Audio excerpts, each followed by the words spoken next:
Moin Moin, hier ist der Zap und ich zeige dir heute, wie man in New World ganz besonders gut Eisen farmen kann.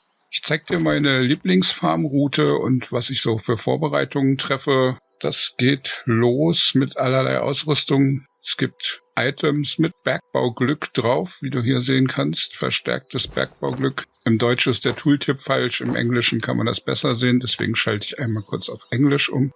Wenn man dann hier guckt, sieht man, dass diese Schuhe alleine die Chance, seltene Items zu finden, um 4,3% erhöhen beim Bergbauen. Und dasselbe habe ich hier auf der Hose, auf den Handschuhen und auf dem Helm. Ein Hemd habe ich leider noch nicht davon, da nehme ich dann immer Ernten dazu. Außerdem gibt es wunderbare Tränke, da habe ich hier, ich schalte mal wieder auf Deutsch, damit man das besser sieht. Außerdem habe ich hier gewöhnliche Fertigkeitsstärken, die gibt's auch noch größer, da braucht man aber Ingenieurskunst für, ziemlich hoch. Die hier kann man mit Ingenieurskunst 70 bauen und da kriegt man dann 300% raus. Das heißt, wenn man normalerweise 10 Eisen rauskriegen würde, kriegt man hier 30 raus. Und dann gibt's Essen. Das kann man natürlich beim Kochen herstellen. Das hier ist schon das Rang 2 Essen. Das erhöht das Glück beim Bergbau auch nochmal. Ich vermute, dass es da auch Rang 3, 4, 5 Essen gibt für Bergbau und auch für alle anderen Berufe. Aber die Rezepte habe ich leider noch nicht gefunden. Das kann man also nicht einfach so lernen, sondern man muss das durch ein Rezept lernen, das man finden muss. Okay, dann fangen wir mal an. Ich bin hier südöstlich von Entermesser Riff und ich werde hier rübergehen zum Forellsee. Und grundlegend, wenn du keine Lust hast, dir die ganze Route anzugucken, geht es einmal hier oder so rum, gehe ich meistens hier im Kreis um den See. Da gibt es Pi mal Daumen 20 Eisenstellen, A3 Eisen. Manche haben nur 2, aber die meisten haben ja 3 Eisen. Und außerdem gibt es noch ganz viele andere Materialien. Ansonsten, wenn du dir das mal genauer angucken willst, wie ich da laufe, dann zeige ich dir jetzt die ganze Runde. So, da vorne ist das Stadttor. Ich bin da hoch und gleich hier auf dem ersten Stein gab es das erste Eisen. Da vorne ist schon das nächste. Hier ist immer so ein Luchs. Ja, der ist auch schon aufdringlich.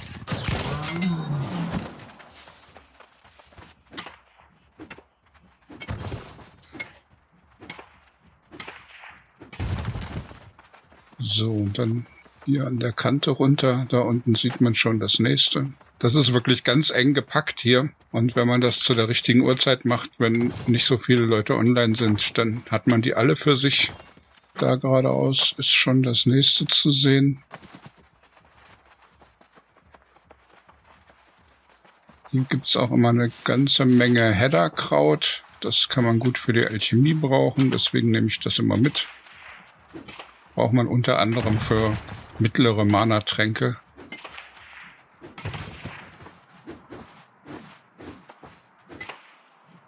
Diese 3. Und dann laufe ich immer hier rüber. Irgendwo hier gibt es mehr Eisen, wenn es da ist. Es scheint aber gerade nicht da zu sein. Dann laufe ich einmal hier rüber. Hier ist der Grauminenbau. Da kann man immer noch ein bisschen Silber mitnehmen.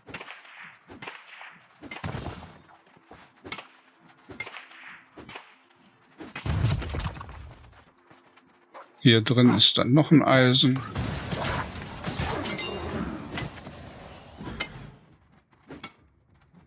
Normal nehme ich auch immer das Leder noch mit, aber mein Inventory ist gerade nicht allzu frei.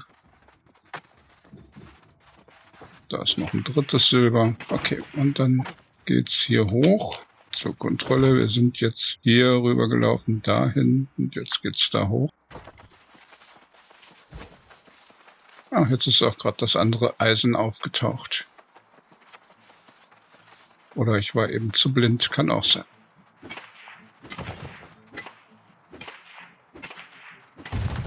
So, und hier kommt dann der Einstieg in die eigentliche Runde. Da komme ich gleich zu. Hier ist noch was ganz Nettes. Hier ist nämlich, nein, nicht den Baum, eine Erdkrustenschildkröte. Da kann dieser Erdpanzerschwanz rauskommen, da können aber auch zwischen 20 und 40 Erdpartikel rauskommen, die man ja auch immer braucht. So, da sind diese 3. Dann hier am Stein vorbei sind hier gleich nochmal 2. Eins hier unten, eins da oben drauf. Wer möchte, kann hier auch noch immer reichlich Öl mitnehmen. Auf der Runde gibt es auch ungefähr 10, 15 Ölvorkommen, A2, 3 Felder. Hier kann man Magenta oder so ein Pink mitnehmen. Das ist dann so jede zweite, dritte Runde wieder da, genauso wie die Pflanzen hier, je nachdem wie schnell man läuft und wie schnell man abbauen kann. Das ist natürlich von den Werkzeugen, vom Bergbauskill etc. abhängig und davon, wie viel von den Ressourcen da ist. Hier sind 2, dann geht's geradeaus hier hoch. Da sind schon die nächsten zu sehen. Wie du sehen kannst, das ist hier wirklich extrem vollgestopft mit Eisen.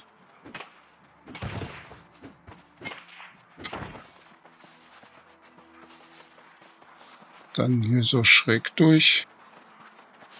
Da oben ist schon das nächste.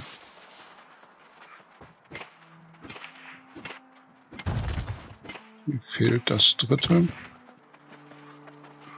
Dann hier rüber. Kleinen Abstecher zur Seite. Da sind hier 2 Erz und da oben drauf ist, ich meine, eine Faulzacke, also Todespartikel.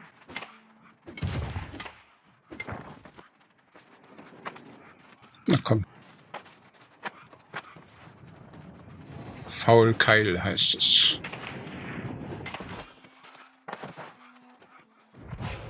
Hier rüber an dem Zombie vorbei. Der ist Level 14. Ne, 15, aber so ungefähr sind die hier alle. Und in den größten Teilen der Runde sind gar keine Monster. Und da sind gleich nochmal 3. Da vorne sind auch 2 Faulwurz. Auch da gibt es Todespartikel, wenn man die braucht. So. Kommen wir zum nächsten. Hier durch die Büsche. Darüber und da am Weg sind die nächsten 2. So ab Level 30, 35 kann man fast unbehelligt an den Zombies vorbeilaufen. Aber wie gesagt, es sind auch nicht sonderlich viele Gegner da. Hier runter, da sind nochmal 2. Dann mache ich hier mal einen kleinen Abstecher. Und zwar da unten zum Teich. Da gibt es dann nochmal was ganz Leckeres. Ist auch gerade da, nämlich diese Wasserpartikelquelle hier. Manchmal kriegt man so einen Wasserwurm daraus. Ein Stachelfisch. Ja, habe ich Pech gerade. Es können aber auch zwischen 20 und 40 Wasserpartikel sein. Dann wieder hier hoch. Und hier sind dann 2 Eisen. Hier kann man... Oh, nein, nicht den Stein. Das Hedderkraut wollte ich eigentlich. Und hier oben ist dann noch eine Mine der Verderbten. Da kann man hier ein paar Feuerpartikel mitnehmen. Wer ein bisschen weiter gehen will, da vorne geradeaus ist noch ein dritter. Den lasse ich jetzt aber stehen. Hier sind 3 Eisen, von denen man allerdings nur 2 sieht. Einmal hier dieser mittlere und da der große. Und hier kann man schon den weißen Punkt sehen. Hier im Stein ist nämlich noch ein drittes Eisen. Wenn man richtig steht, kann man das auch trotzdem weghacken. Dann hier hochklettern. Da wieder runterspringen. Dann kann man hier die Feuerblume mitnehmen. Und wieder zurück. Hier ist noch ein nicht sichtbares Eisen. Man sieht es oben gerade auf dem Kompass. Das steckt auch hier so im Stein drin. Das sind so die ganz speziellen Eisen, wo die Level-Designer ein bisschen gefuscht haben. Oder wahrscheinlich mehrere Level-Designer an derselben Gegend gearbeitet haben. Und irgendwer hat die Arbeit des anderen kaputt gemacht. Da ist ein Eisen. Dann laufen wir hier so durch die Mine. Auch hier diese verderbten Level 13. Ab ungefähr Level 30 tun die einem nichts mehr. Ganz selten, dass die mal aggro werden. Und wenn, dann kann man sie mit 1, 2 Schuss weghauen. Oder Schlägen. Schräg rüber und hier sind gleich nochmal 3. Mein Mehrfarmentrank ist ausgelaufen, sehe ich gerade. Kippen wir den mal nach. Aber wir sind jetzt schon bei 1800 Eisenerz. Luftpartikel kann auch jeder gebrauchen. Das sind mit die seltensten. Dann haben wir hier wieder 3 Eisen. So, dann kletter ich immer hier rüber. Hüpfe da. Noch ein bisschen an der Kante lang. So, hier gibt es dann auch noch ein paar Leckereien. Wer mag, kann hier die Honigbäume mitnehmen und die Hedderkräuter.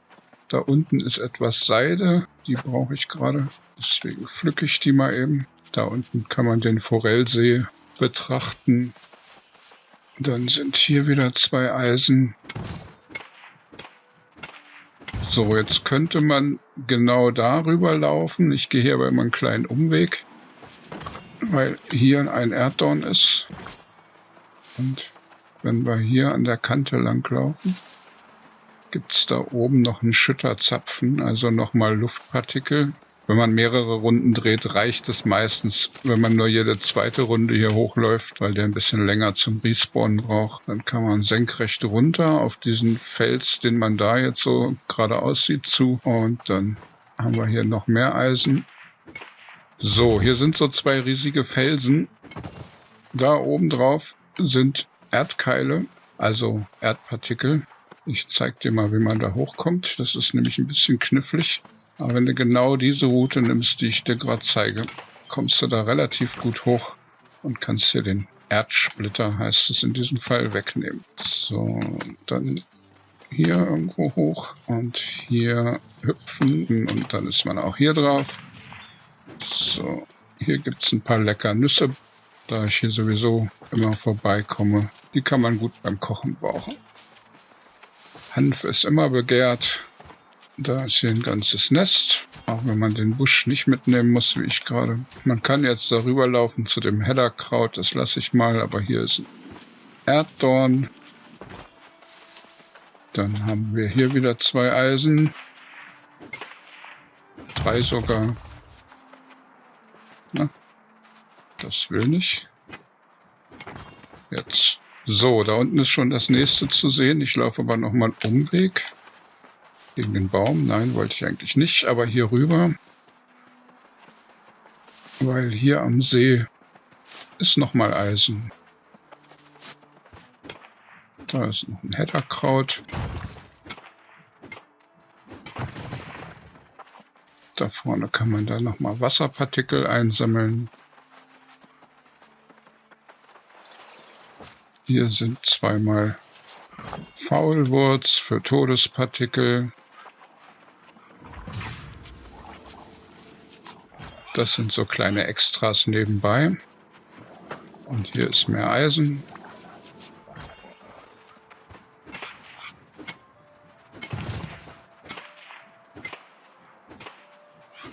Da wäre noch ein Wasserding. Und wenn man dann hier an diesem Stein hier vorbeiläuft, dann haben wir die Runde komplett. Denn hier ist der Baum, wo ich vorhin angefangen habe mit dem Erdkrötenpanzer. Ich war jetzt ziemlich schnell, es ist noch nichts respawned, aber das wird gleich kommen. So, das waren 2500 und ein paar zerquetschte Eisenerz in gerade mal 20 Minuten. Okay, wie gesagt, Forellsee in erstes Licht. Einmal hier so im Kreis laufen. Mit dem großen Inventory kann man auch 2, 3 Runden laufen.